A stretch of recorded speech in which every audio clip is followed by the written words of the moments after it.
सिर्फ और सिर्फ एक ही मांग होनी चाहिए बहुजन को कि हर मंदिर में एक बहुजन के हमारा जो है पुजारी होगा। अगर ये कर दें, और चलो ये भी छोड़ दो, राम मंदिर जो है चलो क्षत्रिय रहेगा क्योंकि वो क्षत्रिय थे, लेकिन कृष्ण तो यादव थे, कृष्ण मंदिर को यादव को दे दो, दलित को बना दो, दलित थे तो दलित को बना दो ना। दलित का भगवान था ना भाई, दलित थे ना हनुमान जी। हनुमान दलित को हम पूजा कर रहे हैं, लेकिन दलित पूजा नहीं कर सकता, दलित उस मंदिर में नहीं जा सकता, और ब्राह्मण उसके नाम पे वो धंधा करेगा। ये कैसी असमानता है, ये कैसी सोच है, इसे बदलना होगा। इस सिस्टम को अगर बदलते हैं तो बहुत बड़ी बदलाव हो सकता है। तो हनुमान मंदिर हर जगह, हर शहर, हर गांव में है, हनुमान मंदिर का हर जगह है ना भाई, वहाँ पे ब्राह्मण पुजारी है ना। आप ओबीसी के एक जो है पुजारी बना दो, एक बहुजन को मंदिर में पुजारी बना दीजिए। आप क्या पुजारी बना सकते हैं? आप मंदिर में घुसने नहीं देते, आप उन्हीं की चढ़ावा खाते हैं, वही चढ़ावा खाते हैं। आप जब दलितों का ये जो है उनके साथ रेप करते हैं तो चुम्बन लेते हैं, जब उसकी शरीर को छूते हैं तब आपको आदिवासी या हरिजन या शूद्र नजर नहीं आता। लेकिन अगर मंदिर में अगर पुजारी बनाने की बात मैं कर रहा हूं या मंदिर में घुसने की बात कर रहा हूं तो आप कहते हैं नहीं, सिर्फ ब्राह्मण होगा। तो ये भेदभाव नहीं है तो क्या है? जो बहुजन एक्टिविस्ट है वो कह रहे हैं कि दलित कांवड़ लेने ना जाएं, तुम्हारी कांवड़ जो नहीं चढ़ेगी मंदिर में, तुमसे भेदभाव होगा, तुम्हारी कांवड़ को फेंक दिया जाएगा, तुम्हारे साथ अत्याचार होगा, मंदिर में नहीं घुस पाओगे। बिल्कुल बिल्कुल, आप जो है बहुजन जो लोग हैं और जो अम्बेडकरवादी लोग हैं उसका विरोध कर रहे हैं, और जो आज बीजेपी या जो आरएसएस से संरक्षित लोग हैं उसको संरक्षण दे रहे हैं कि नहीं ये करो, चूँकि मेवा, उसकी चढ़ावा, उसके पैसे सब मंदिरों को जा रहा है। तो मैंने उसी बात पे कहा कि भाई ये मांगे क्यों कर रहे हो? जिसकी आस्था है आस्था करने दो, जिनको पूजा करना है अगर उससे उसकी तसल्ली होती है, मानसिक संतुलन ठीक होता है या उनकी कुछ फ़ायदा दिख रहा है तो करने दो। लेकिन अगर आप हिंदू राष्ट्र और आस्था की बात कर रहे हो, आप अगर बहुजन को हिंदू राष्ट्र देने की बात कर रहे हो, तब मैंने कहा कि इन कंवरिया में से एक कंवरिया क्या पढ़ा लिखा नहीं है, उसी को मंदिर को पुजारी बना दो, पुजारी बना दो ना। नहीं बनाएंगे क्यों? तो इन कंवरियों को पूजा करें, लेकिन अपने अधिकार के लिए वो एक पुजारी बनने की कोशिश करें। 4 ब्राह्मण रहेंगे, एक पुजारी, एक मनुवादी रहेगा, एक जो है बहुसंख्यक से रहेगा, क्या नुकसान है? लेकिन ब्राह्मण नहीं होने दे रहे कि ना, ये नहीं, ये तो मेरा व्यापार है, ये मेरा बिजनेस है, इसी से तो मैं खाता पीता हूँ, इसी से तो मेरा 2-3% पूरे भारत पे राज कर रहा है। इसीलिए चूंकि उनके हाथों में ये व्यापार है और ये व्यापार फलीभूत होता है, और सबसे ज़्यादा दौलत और धन की अगर बात करते हैं तो सबसे ज़्यादा मंदिर, मस्जिद, गुरुद्वारा, चर्च में पैसा है, और बाकी लोगों के पास नंगे लोग हैं, खाने को नहीं है। लेकिन अपने बच्चा बचाने के लिए, अपने को बचाने के लिए, कहीं मेरे भगवान का प्रकोप ना लग जाए, कहीं मैं बीमार ना हो जाऊं, कहीं मेरे जख्म जो है, दर्द है, कैंसर है, वो मेरा ठीक नहीं होगा, भगवान ठीक कर देगा, इस आस्था में बैठ करके हम कंवरिया लेके चलते हैं, हम पूजा पाठ करते हैं, और अनजाने अप्रत्यक्ष रूप से हम ब्राह्मणों को चावल, घी, फ्रूट चढ़ाते हैं और उनको हम मौज मस्ती करा रहे हैं। तो इसीलिए जो बहुसंख्यक हैं वो कहते हैं ये मत करो, मत पूजा करो, घर में पूजा करो। नहीं समझ रहे, तो हमने कहा ये भी करने की ज़रूरत नहीं है। और ये रेप से भी बड़ा इशू है। ये मध्य प्रदेश में एक लड़की या लड़का जो भी हो, वो एक गरीब एक सीट पे बैठा हो और उसके चेहरे पे, उसके सर पे आप जो है आप मूत्र का सेवन कर रहे हैं, आप उसको कर रहे हैं, तो ये कितना घिनौना। ये जो मैंने भी वीडियो देखा तो मैं तो देख नहीं पाया, और मैं बड़ा शर्म हुआ कि ऐसे आदमी को तो नंगा करके सड़कों पे मार देना चाहिए। लेकिन कानून है, उस कानून के अंदर जो अस्मा का अभी एक्ट हमारे चीफ मिनिस्टर मध्य प्रदेश का कहा कि हम उस पर लगा रहे हैं, हमने कहा कि आप उसको फ़ौरन अरेस्ट किया जाए, चाहे वो कितना बड़ा लीडर हो, कितना बड़ा वो संरक्षण में हो, लेकिन उसने हमारे समाज के एक कलंक है, एक घिनौना काम किया है, और इसको बर्दाश्त नहीं करेंगे कि दबंग कुछ भी कर सकता है। ब्राह्मण जो है आदिवासी और दलित और शोषित पे शोषण कर सकता है, तो ये ठीक नहीं है, और इसके लिए जनता आवाज़ उठाएगी, और जनता को आवाज़ उठाने का पूरा हक है।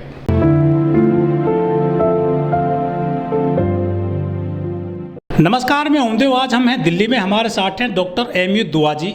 दुआ जी पूरे देश और दुनिया पर अपनी जो बातचीत रखते हैं। हम जो बात करेंगे आज, हमारा विषय है कि मध्य प्रदेश में एक आदिवासी व्यक्ति पर एक ब्राह्मण युवक ने खुलेआम पेशाब किया है और ये वीडियो पूरी दुनिया में देखी गई है। बड़े पैमाने पर इसकी जो है आलोचना भी हो रही है।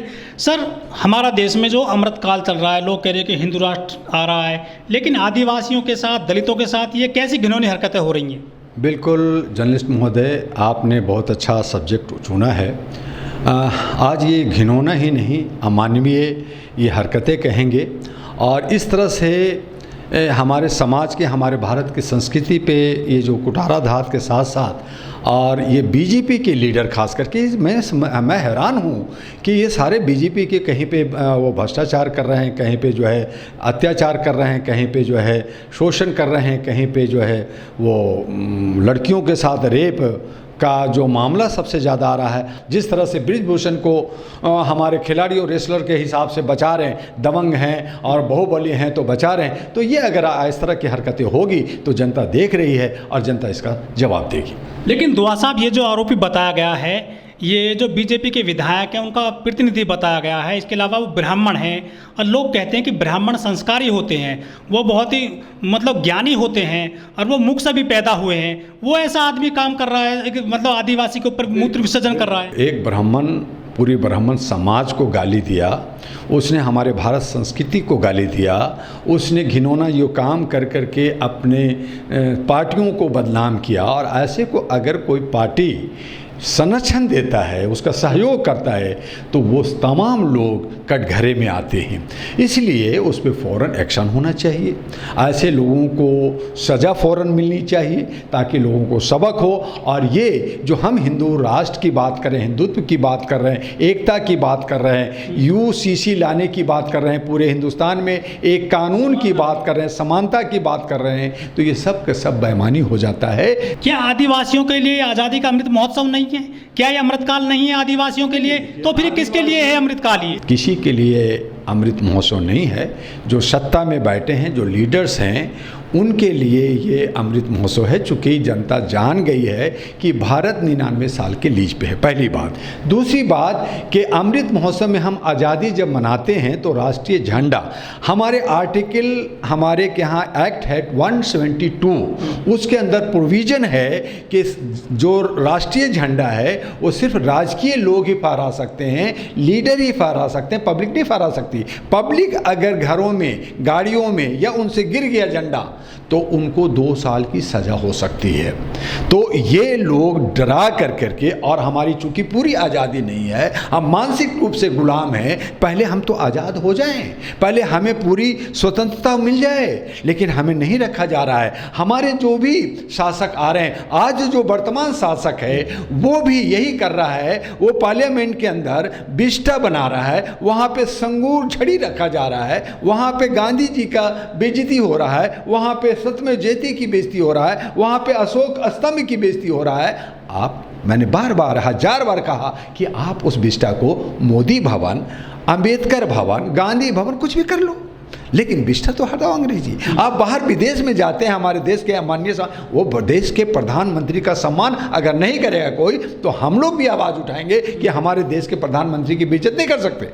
लेकिन आप उसको मार्केटिंग करते हैं, आप जो है प्री प्लान करते हैं, आप वहाँ पे मेक इन इंडिया की बात करते हैं, आप इंडिया वर्सेज यूएस की बात करते हैं। आप वहाँ क्यों नहीं कहते मैं भारतवासी हूँ, मैं भारतीय हूँ, मैं भारत के समानता और मानवाधिकार की बात करना चाहता हूँ, भेदभाव को ख़त्म करना चाहता हूँ। आज हमारे मध्य प्रदेश में इस तरह की कुकृत करता है, आप उसको सज़ा नहीं दे रहे। आप मणिपुर जल रहा है, भेदभाव हो रहा है, 2 समुदाय लड़ रहा है। एक तरफ आप कहते हैं मानवाधिकार का मैं संरक्षण करता हूँ, एक तरफ आप कहते हैं मैं भेदभाव नहीं मानता, एक तरफ आप कहते हैं मैं सभी धर्मों का संभाव करता हूं, और दूसरी तरफ आप दूसरा आचरण दिखाते हैं। आप जो है स्वर्ण और बैकवर्ड की बात करते हैं, आप हिंदू राष्ट्र देने की बात कर रहे हैं। लेकिन मैं आपके चैनल से आज कहता हूं कि ठीक है, अगर आप हिंदू राष्ट्र बनाना है बनाइए, आप यूसीसी ला रहे हैं लाइए। हमारा लोकतंत्र ही नहीं रहेगा तो फिर ये जात, ये समाज, ये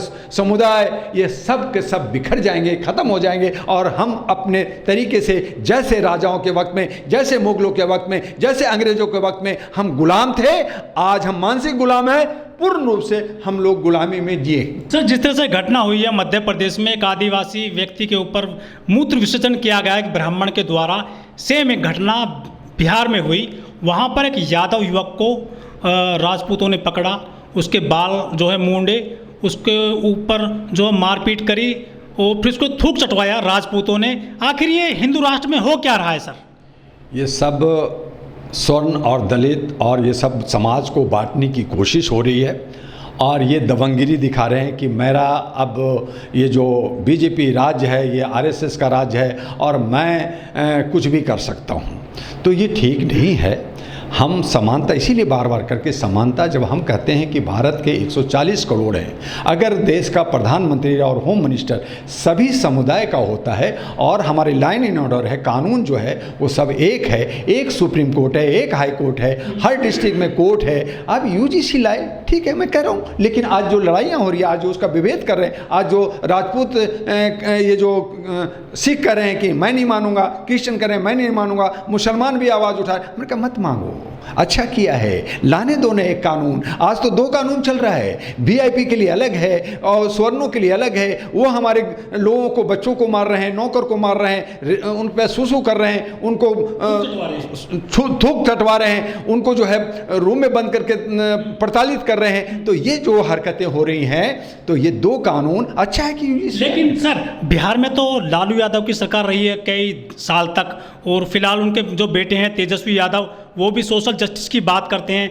यादवों की सरकार चल रही है बिहार में और उनको थूक चटवाया जा रहा है। उज्जवल यादव के साथ घटना की गई है। आज के अंदर जो भी हो रहा है ये बहुत ही निंदनीय है, मैं इसकी निंदा करता हूं और इस तरह की हरकतें ना हो, इस पे जो है सरकार को फ़ौरन अंकुश लगाना चाहिए। जो लोग हैं उनको फ़ौरन अरेस्ट करके फ़ौरन उस पर जो है कार्रवाई होनी चाहिए, चाहे उसको सड़क पर दो, चाहे कानून के थ्रू दो, लेकिन उसको फ़ौरन जो है जस्टिस होना चाहिए। लेकिन सर, जो यादव है वो तो कृष्ण के वंशज बताए जाते हैं सर, वो तो जो काफ़ी उच्च कोटि में है दलितों से। तो यादव अभी महाराष्ट्र, उत्तर प्रदेश और बिहार और बंगाल, ये पूरा जो ये बेल्ट है ये यादवों का पूरा बेल्ट है। इसीलिए उधर शरद पवार हैं, इधर मुलायम सिंह अखिलेश हैं और उधर जो है लालू प्रसाद हैं। और ये जो पूरा बेल्ट है यादवों का बेल्ट है, लेकिन थोड़ा सा बुद्धि की कमी है। आज कल तेजस्वी पे नोटिस चला गया है, उनको अरेस्ट करने की बात आ रही है, वहाँ पे जनता दल जनता दिल्ली को तोड़ने की बात हो रही है। क्या पता कल को क्या होगा, नीतीश कुमार किधर करवट लेंगे, वो बीजेपी की तरफ जाएंगे या अलायंस की तरफ जाएंगे, ये कह नहीं सकते। और आज जो एनसीपी की हालत है, तो बिहार, बंगाल, हमारा महाराष्ट्र और दिल्ली, उत्तर प्रदेश सभी डिस्टर्ब हैं, सब सत्ता का गेम खेल रहे हैं, कुर्सी का गेम कर रहे हैं। किसी एक नेता में, चाहे वो बिहार की बात कर रहे हैं चाहे किसी के करें, किसी में राष्ट्रभक्ति नहीं है, समाज की सेवा नहीं करना चाहते, वो मेवा खाना चाहते हैं, वो ऐश करना चाहते हैं और देश को लूट रहे हैं। मैं आपके चैनल से एक चीज़ और बता दूं आज, कि आज हमारे साल का जो हमारा बजट है भारत का, वो 45 लाख करोड़ है। लेकिन जो नेताओं, जो पार्लियामेंट में हैं, जो एमएलए हैं, एमपी हैं, सांसद हैं, विधायक हैं, जो हमारा न्यायपालिका है, अगर सबका सैलरी और भत्ता जो उनको जोड़ेंगे तो 1 अरब रुपया खर्च होता है हर साल। तो बजट से ज़्यादा पैसा कहाँ खर्च हो रहा है, कहाँ से पैसा आ रहा है? तो सब भ्रष्टाचार से आ रहा है। बड़ा इस पे बहुत बड़ा डिबेट हो सकता है कि पॉकेट में 10 रुपया और खर्चा हो रहा है 20 रुपया, कहाँ से, किधर से? तो 20 रुपया, सीधी सी कहानी है कि अगर आपका बजट ही 10 रुपया है और आप 20 रुपया खर्च कर रहे हैं, इसका मतलब है 10 रुपया जो है भ्रष्टाचार से लोगों को लूट करके, आप बेईमानी कर करके, लोगों को सता करके, दबा कर करके आप लूट रहे हैं। आप टैक्स नहीं देते, लेकिन एक भिखमंगा माचिस खरीदता है, बीड़ी खरीदता है, वो डायरेक्टली इनडायरेक्टली आपको जीएसटी टैक्स देता है। लेकिन एक लीडर, एक जो है बड़ा जो कानूनविद लोग हैं, जजेज हैं, वो टैक्स नहीं देते। कमाल की बात है। तो आपने जो कहा, मध्य प्रदेश की सवाल उठाया, ये निंदनीय है, उसको फौरन अरेस्ट होना चाहिए। आपने बिहार की बात की है, वो निंदनीय है। ये जो है जात में बांटना और इस तरह से थूक चटवाना, एक दूसरे को मारना, कल को जो है आदिवासी या हरिजन फिर ब्राह्मण को कहीं मारेंगे, कहीं को राजपूत को मारेंगे, तो क्या यही सांप्रदायिक दंगा, क्या ये होमवार की तरफ नहीं बढ़ रहे हैं? क्या आप आपस में लड़ा कर करके आप लड़ाना चाहते हैं, आग लगाना चाहते हैं हैं, अशिक्षित रखना चाहते हैं, आप बीमार रखना चाहते हैं, बेरोजगार रखना चाहते हैं और सत्ता करना चाहते हैं। और इसमें कहते हैं कि भारत मेरा विश्व गुरु बनेगा, इसमें कहते हैं कि मैं विश्व का बहुत बड़ा लीडर हूं। यह शर्म की बात है और तमाम लीडरों को शर्म से पानी में डूब करके, चुल्लू भर पानी में डूब के मर जाना चाहिए, और नहीं तो एक्शन लें और इसको मिटाएं कि कोई भी हो, चाहे स्वर्ण हो, चाहे ब्राह्मण हो, चाहे दलित हो, अगर इस तरह के समाज को गलत करेगा, गलत मैसेज देगा, तो हम उसे फौरन एक्शन लेंगे और उसमें हम उसको कार्रवाई करके हम उसको सजा देंगे। तो मैं मानूं कि हाँ, हमारा सुशासन है। ये तो कुशासन चल रहा है, कुशासन कुशासन, सब शासन कुशासन, लूटो खाओ लूटो खाओ, किसी में देशभक्ति नहीं है। मेरे भाई, आपकी चैनल से मैं जनता को अपील करना चाहता हूं कि हम शांति प्रिय लोग हैं, हम विभिन्नता में एकता की देश में रहने वाले लोग हैं, हम 7000 जातियों में बटे हुए हैं, 256 भाषाओं में बटे हुए हैं, लेकिन हम सब एक हैं और हम सब एक को होकर के मानवीय मूल्यों को, मानवता के आधार पर हमें जीना होगा। स्वर्ण बड़े और छोटा का भेदभाव बदल कर करके अपने देश के लिए मर मिटना होगा, और तभी विश्व में हम विश्व गुरु हो सकते हैं, तभी हमारी मान और सम्मान होगा, और नहीं तो हम भिखमंगे रह जाएंगे। आज हर एक जनता पे जो लाखों करोड़ों का लोन हो गया है, 25 लाख करोड़ भारत पे ऋण है, वो किस कौन उतारेगा? वो जनता पे लोन है। क्योंकि राजा जो है, जो प्रधानमंत्री है, जो कैबिनेट मिनिस्टर है, वो आज है, कल बदल जाएगा, कल हार जाएगा, भाग जाएगा, तो कौन हम उसका ऋण भरेगा? जनता को भरना पड़ेगा। जिस तरह से श्रीलंका बर्बाद हुआ, जिस तरह से पाकिस्तान बर्बाद हुआ, क्या आप हिंदुस्तान को भी नंगा करना चाहते हैं? हमें एकता और समानता के साथ हम गृह युद्ध की तरफ ना जाएं, हम इनको लड़ाएं, उनको लड़ाएं, ऐसा ना करें। और अगर ऐसा होगा तो बहुत बड़ी लड़ाई होगी। और अंत में ये भी कहूँगा कि जो ये यूसीसी जो लेकर के आए हैं, यूनिक सिविल जो कानून लेकर के आए हैं, तो वो क्या है? आप अगर देना ही है तो दो ना, शिक्षा में दो ना, आप दो ना, आप स्वास्थ्य में दो ना, आप दो ना, रोजगार में दो ना सबको, कि बड़े लोग तो बड़े देश विदेश में नौकरी करेंगे, आपको शिक्षा, आप बड़े बड़े हॉस्पिटल में जाएंगे, सबको समान कर दो, सबको स्वास्थ्य दो, सबको शिक्षा दो। तो एक कोड ऑफ कंडक्ट, एक भारत का एक राष्ट्रभाषा होनी चाहिए और एक समान रूप से काम करें। नहीं तो आपने आरटीआई लाए, कहते जी प्रधानमंत्री, राष्ट्रपति और बाकी जगह पे आरटीआई नहीं लगेगा और बाकी छोटे छोटे दुकानों और लोगों पे लगेगा। तो आपने दो तरह की बातें कर रही है। एक तरफ करें कि आरटीआई सबके लिए है और दूसरी तरफ करें तो आप कानून तो वैसे भी एक है, लेकिन आप बांट करके आप कहना क्या चाहते हैं कि समुदाय लड़ता रहे, लोग जाति पाति लड़ता रहे और मैं जो है रोटी सेकता रहूं और शासन करता रहूं। ये ठीक नहीं है। जनता को जागना होगा और आवाज़ उठाना होगा अपने लोकतंत्र को बचाने के लिए।